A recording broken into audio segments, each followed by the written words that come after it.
Hariom students, स्वागत है आपका free study bye Lodhi sir के यूट्यूब चैनल में। दोस्तों, मैं कृपाल लोधी। दोस्तों, आज हम आपको लेकर के आए हैं सरलीकरण सिंप्लीफिकेशन का पार्ट 12। इसके पहले हम 11 वीडियो सिंप्लीफिकेशन के अपलोड कर चुके हैं। आप हमारी प्लेलिस्ट में जाकर के उनको देख सकते हैं।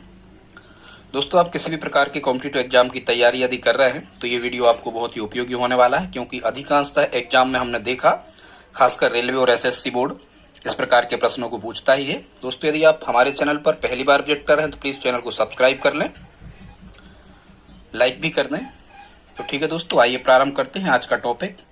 ये कुछ आधार और घातांकों से रिलेटिव सरलीकरण के क्वेश्चंस हैं।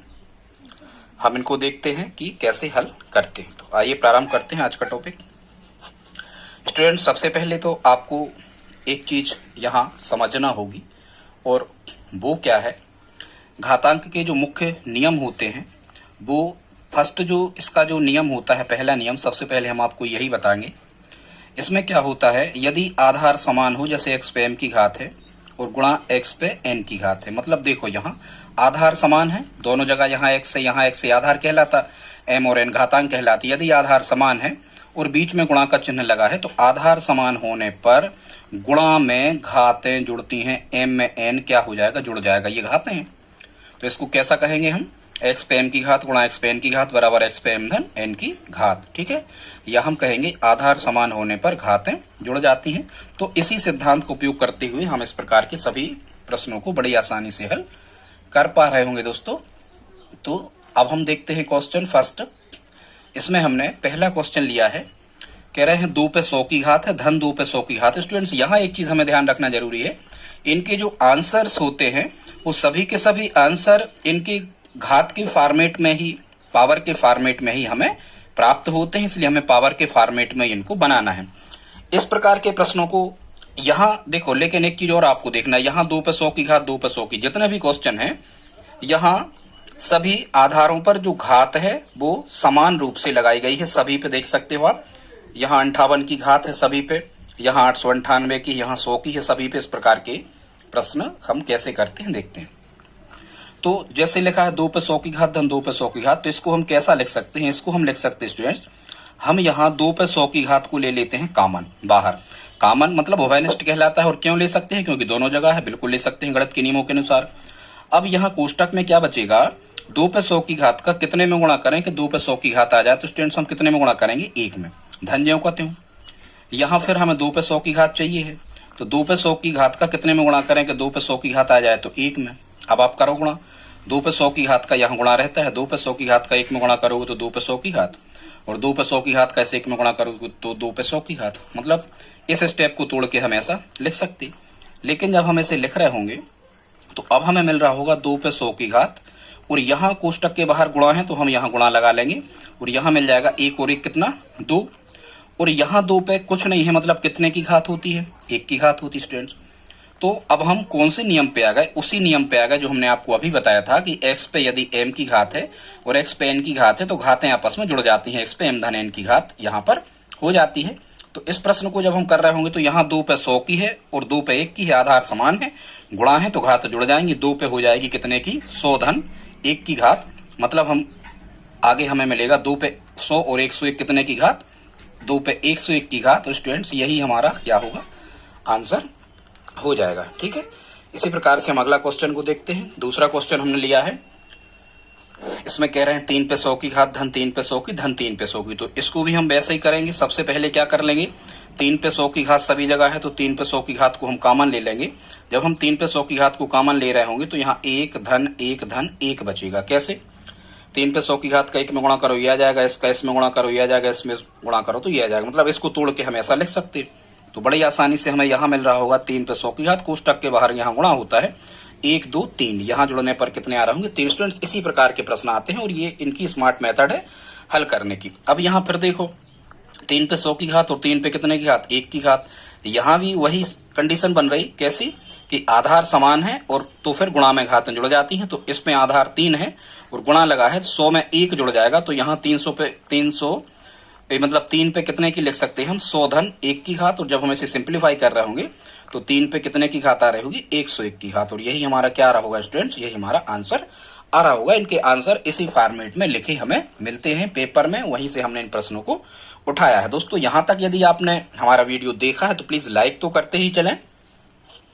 अब हम अगला क्वेश्चन देखते हैं, तीसरा। 9 पे 898 की घात, और ये ऐसा 3 टाइम पे लिखा है। तो इसको भी हम कैसा कर रहे होंगे, क्योंकि कई बार सामान्य प्रश्न नहीं होते हैं, पर मैथमेटिकल कैलकुलेशन के माध्यम से हम उनको सामान्य बना सकते हैं। तो इसको हम कैसे लिख रहे होंगे, इसको हम लिख रहे होंगे 9 पे 898 की घात, ये हम कॉमन लेंगे, और यहाँ वही 1 धन 1 धन 1, और यहाँ कोष्टक के बाहर गुणा होता है। 9 पे 898 की घात का 1 में गुणा करोगे तो ये आएगा, इसका इसमें गुणा करोगे तो ये आएगा, और इसका इसमें गुणा करोगे तो ये आएगा। क्योंकि धन या ऋण कोष्टक के बाहर लगा होता है तो बाहर की संख्या का सभी में गुणा होता है, मतलब इसको तोड़ के हम ऐसा लिख सकते हैं। इसके बाद हमें क्या मिल रहा होगा, 9 पे 898 की घात, और यहाँ गुणा में कितने मिल रहा होंगे, 3।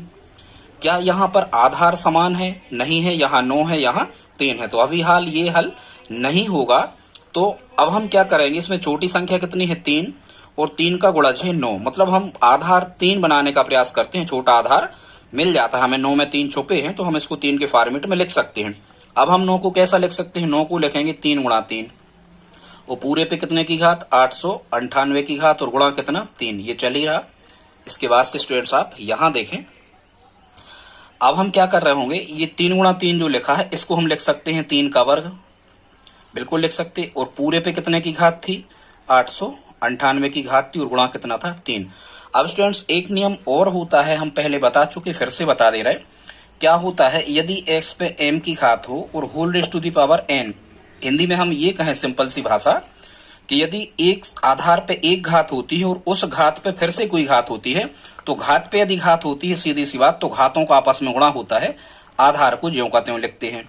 मतलब x पे m की घात whole raise to the power n की घात बराबर होता है x पे m गुणा n की घात। ये होता है इसका हल करने का तरीका। तो यहाँ भी ऐसी कंडीशन बन रही है, हम इस 2 का, ये 3 पे 2 की घात है और पूरे पे 898 की, तो 2 का 898 हो जाएगा गुणा, तो हम डायरेक्ट गुणा करके लिखते हैं। तो ये 3 पे मिल रहा होगा मैं, 2 अट्ठे 16 की 6 हासिल 1, 2 नाम 18 और 1 19 की 9 हासिल 1, 2 अट्ठे 16 और 1 17, मतलब हमें 3 पे 1796 की घात यहाँ हमें मिल रही होगी, और गुणा कितना मिल रहा होगा, 3। अब यहाँ वही नियम लागू होगा, आधार समान है, 3 पे कुछ नहीं तो 1 की घात है, आधार कितना है, 3, आधार समान है तो गुणा में घात जुड़ती है। 3 पे कितने की आ जाएगी, 1796 धन 1, तो यहाँ आ जाएगी 1797 की घात, मतलब 3 पे 1797 की घात। ये क्या होगा स्टूडेंट्स, ये हमारा आंसर होगा। अगला क्वेश्चन देखते हैं, चौथा एक प्रश्न और बचा है। यहाँ 8 पे 58 की घात है, सभी जगह आप देख रहे हैं 8 पे 58 की घात है, और ऐसा कितने टाइम लिखा हुआ है, 1 2 3 4 5 6 7, 1 2 3 4 5 6 7 8 टाइम लिखा हुआ है स्टूडेंट। ठीक है, तो इसको हम कैसे हल कर रहे होंगे, वही तरीका आपको फॉलो करना है। सबसे पहले 8 पे 58 की घात को कॉमन लेना है। जब आप कॉमन लोगे तो यहाँ 1 धन 1 8 टाइम है, ये 4 5 6 7 8 ये मिलेगा, पहले हम बता चुके। ऊपर के उदाहरणों की भांति इतना हमें यहाँ पर मिल जाएगा। स्टूडेंट जब हम आगे से सिंप्लीफाई कर रहे होंगे तो यहाँ मिलेगा 8 पे 58 की घात, कोष्टक के बाहर गुणा रहता है तो यहाँ गुणा आ जाएगा, और ये 8 जुड़ जाएंगे तो ये जुड़ के कितने आ रहे होंगे, यहाँ पर 8 ही आ रहे होंगे। अब हमें वही करना है, क्या करना है, 8 पे कितने की घात है, 1 की घात है स्टूडेंट, आधार समान है, गुणा में घातें जुड़ती हैं, 8 पे 58 और 1 जुड़ जाएंगे तो कितना मिल जाएगा, 59। ये हमारा क्या होगा स्टूडेंट्स, ये हमारा आंसर होगा। ठीक है दोस्तों, तो ये हमने आज आपको इस प्रकार की 4 क्वेश्चन को हल करना बताया है कि कैसे इनको बिल्कुल सरल विधि से केवल घातांक आधार के 2 नियमों की सहायता से आसानी से हल कर सकते हैं। यदि दोस्तों वीडियो अच्छा लगा हो तो प्लीज आप इसको अपने दोस्तों के साथ में स्टडी ग्रुप में शेयर जरूर करें, हमारी हेल्प करें। ठीक है दोस्तों, मिलते हैं अगली वीडियो में, तब तक के लिए जय हिंद जय भारत।